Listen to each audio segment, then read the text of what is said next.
Neat ಪರೀಕ್ಷಾ ಅಕ್ರಮದಿಂದ ಸಿಡಿದೆದ್ದಿದ್ದ ಜನ್ಜೀಗಳ ಹೋರಾಟಕ್ಕೆ ಕೊನೆಗೂ ಜಯ ಸಿಕ್ಕಿದೆ.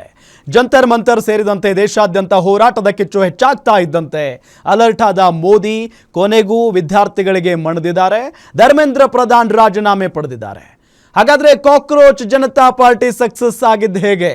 ಶಿಕ್ಷಣ ಸಚಿವರು ಕೊಟ್ಟ ಕಾರಣಗಳೇನು? ಬನ್ನಿ ನೋಡೋಣ.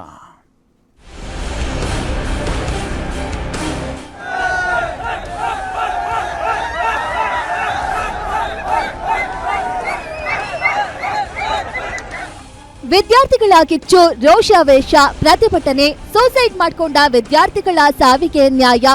ದೆಹಲಿಯ ಜಂತರ್ ಮಂತರ್ ಸೇರಿ ದೇಶಾದ್ಯಂತ ಎಲ್ಲಾ ಕಡೆ ಇದ್ದಿದ್ದು ಒಂದೇ ಧ್ವನಿ, ಅದೇ ನ್ಯಾಯಕ್ಕಾಗಿ ಕೂಗು. ಧರ್ಮೇಂದ್ರ ಪ್ರಧಾನ್ ರಾಜೀನಾಮೆಗಾಗಿ ಒತ್ತಾಯ. ಇಂದು ಎಲ್ಲದಕ್ಕೂ ಉತ್ತರ ಸಿಕ್ಕಿದೆ.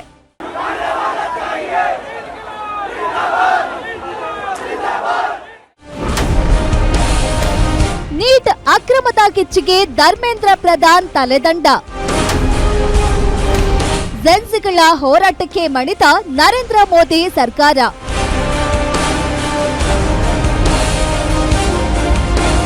ಕೇಂದ್ರ ಸಚಿವ ಸ್ಥಾನಕ್ಕೆ ಧರ್ಮೇಂದ್ರ ಪ್ರಧಾನ್ ರಾಜೀನಾಮೆ ನೀಡಿದ್ದಾರೆ.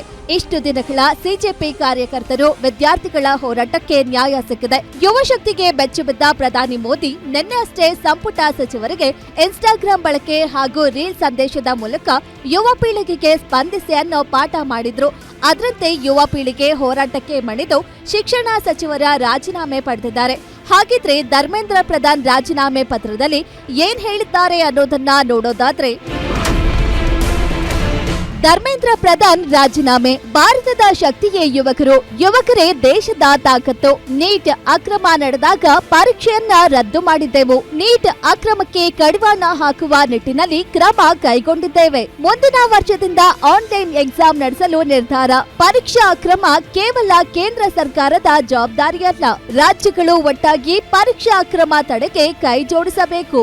ಮೊದಲ ದಿನದಿಂದಲೇ ನಾನು ಹೊಣೆ ಹೊತ್ತಿದ್ದೇನೆ. ಕೆಲವರು ರಾಜಕೀಯ ಲಾಭಕ್ಕಾಗಿ ವಿದ್ಯಾರ್ಥಿಗಳ ದಾರಿ ತಪ್ಪಿಸಿದ್ರು. ಇದರಿಂದ ನನ್ನ ಮನಸ್ಸಿಗೆ ತೀವ್ರ ನೋವುಂಟಾಗಿದೆ. ವಿದ್ಯಾರ್ಥಿಗಳ ಭವಿಷ್ಯದ ದೃಷ್ಟಿಯಿಂದ ರಾಜೀನಾಮೆ ಕೊಟ್ಟಿದ್ದೇನೆ. ದೇಶ ಸೇವೆಗೆ ನನ್ನ ಜೀವನದ ಪರಮೋಚ್ಚ ಆದ್ಯತೆಯಾಗಿದೆ. ಯುವಕರ ಆಕಾಂಕ್ಷೆಗಳನ್ನ ಪೂರೈಸಲು ನನ್ನನ್ನ ಸಮರ್ಪಿಸಿಕೊಳ್ಳುತ್ತೇನೆ.